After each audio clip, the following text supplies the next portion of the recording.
Hey everybody, and welcome to episode 2 of Feature 5. This is where I talk about the last 5 new to me games that I've played, and I review and rank them from my least favourite up to my most favourite. Now before I get started on the 5 games, I want to give a shout out to the show's sponsor, KIENDA.co.uk, who are my go-to online retailer, and if you use the link in the show notes or the QR code, then you can get 5% off your first order. At number 5, I have Stampede, which is a small box set collection card game where you are trying to be the first player to collect, I believe, 9 different types of animals, or 2 or 3 sets of 3, something like that. So you've got those 2 different winning conditions. The gameplay is super simple, where all you'll do is you'll play a card and draw a card, but each card has a unique ability assigned to it. So for example, some might let you swap cards from your hand with cards from another player's tableau, or from a communal market, all these different things you come to expect with card games of this nature. There's some good back and forth, some good flow to the game, and the rule set is fairly reined back. The game can become a little bit frustrating as, of course, when you are getting closer to that win condition, other people start playing their cards on you to steal your cards, etc. So you need to kind of have a trick in your back pocket and maybe lead your opponent down a false sense of urgency to try and stop you in one way when you're actually trying to score another way. So that's going to come into play here. Apart from that, the game does feel fairly standard. There's lots of games like this out there. I suppose if anything, this game does play quite quickly. The art is very nice on the cards. And there is some good interaction between the players if you don't mind a little bit of that back and forth. Take that style gameplay. It's not terribly mean, but again, it is going to be a little bit in your face at times as you steal cards from other players. But again, lots of games like this out there. This one is a reasonable one that I'd play again, but certainly nothing to write home about. So that is Stampede at number 5. At number 4, I have Glastonbury. Now this is another set collection card game, but this one you have this big grid of cards, and on your turn you'll be moving your pawn around the edge of that grid, collecting cards in a particular row or column that you land on. Now, the cool thing about this game is that the last card that you collected will determine how far you move in the next turn, so you do have some forward planning here. And I also really love the scoring system in this game. That reminds me a bit of Lost Cities, where when you collect certain items, you have to kind of commit in your mind, because the first item you collect, I believe, is worth negative points. The second one will be worth nothing, and then you'll start gaining positive points. So you need to be quite sure that you'll get at least more than one, or you're going to suffer those negative points. And there are some additional bonus powers that can mess with other players, such as forcing them to discard their last card, that kind of thing. But it's fine in a game like this. Again, it's pretty punchy. It's quite a fast game. Again, I do like that forward planning.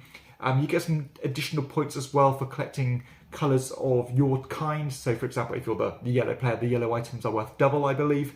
And this is a decent game. It's well rounded, and these kind of games that you are collecting things from a grid, there's a lot of them out there. This one's a pretty good one because of those additional twists. Again, that pre-planned movement, as well as the committing to those sets or suffer negative points. All in all, it's a fairly average game, but one that I'd play again without much hesitation. So that is Glastonbury at number 4. At number 3, I have The Rose King. So this is a more traditional abstract strategy style game, a 2-player only game where you are playing on this grid, and you're going to have this neutral piece that you and your opponent are going to be moving by playing these cards. And these cards will show the direction as well as how many spaces the communal piece will travel. And once that piece is kind of settled, you're going to place one of your tokens down. And the idea is that you are trying to create clusters of your own colour, because at the end of the game, your clusters are going to kind of multiply with each other to score you points. So bigger the cluster, the better, essentially. So there's some good push and pull between you and your opponent, trying to pull it in your direction. Your opponent will pull it in their direction, trying to create new groups and so on. Just trying to play as optimally as you can before the game ends. So very minimalist, very simple style gameplay, but I enjoyed this one because of how bare bones and simple it was.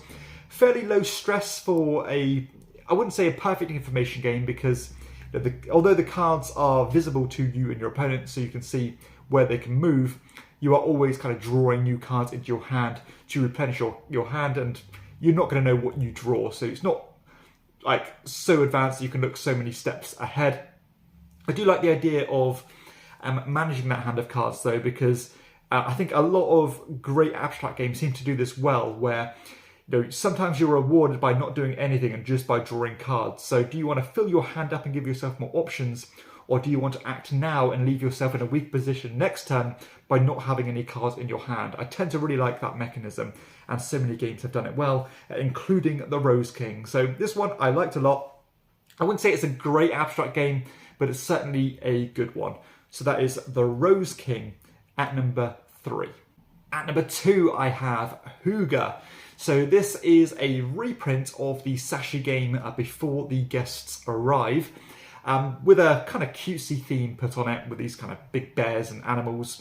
And this is another set collection style card game, but with some cool twists. So this one, each round you're going to make this grid of cards that is slightly offset from one another. So think of games like Citrus, where in this one you have a bunch of cards where some rows are shorter than others and some columns are longer than others. And all you do on your turn is you'll draft a particular row or column and put those cards in front of you, ready for scoring essentially. However, there is again this push your luck system where some cards are what you'll score in terms of points.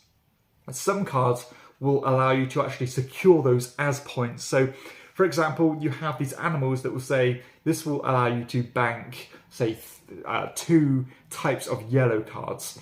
And basically, the idea is you want to be trying to collect as many items of a particular type before you bank them, because when you use those banking cards, then you'll get to use them a lot more efficiently than if you just bank them one at a time. But the tension with this game is that the game burns through the deck of cards so quickly, and the game end will come so quickly that you need to know, do I keep pushing and collecting more cards before I bank them, or do I just bank them now and secure them? Because any card I have in front of me at the end of the game is going to score me negative points. And certainly with our first few games with this one, the pacing of the game caught us off guard, because we're thinking, you know what, we got plenty of time to bank our cards, when in reality that was not the case, and it ended up losing a shed load of points. So so breezy, so quick, so smooth.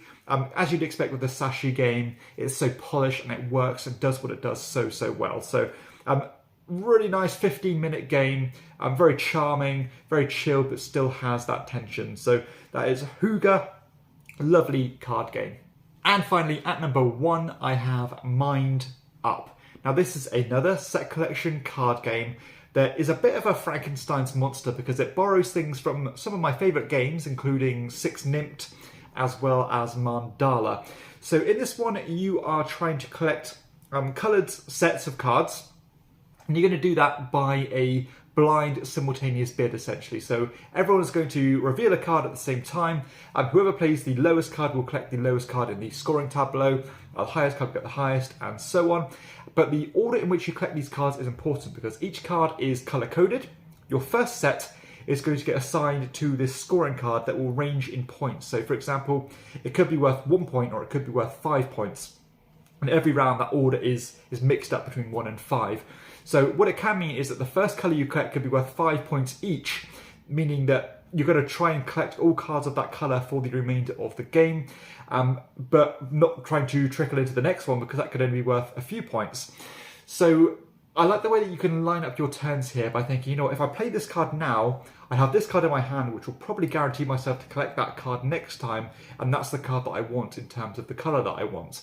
So I really love that Mandala scoring. I think it's one of my favourite scoring mechanisms. It completely throws games like this on its head, because it really does make you zigzag at the right time. So have you gone too far, but can you go push a little bit further and maybe venture into this higher point scoring again?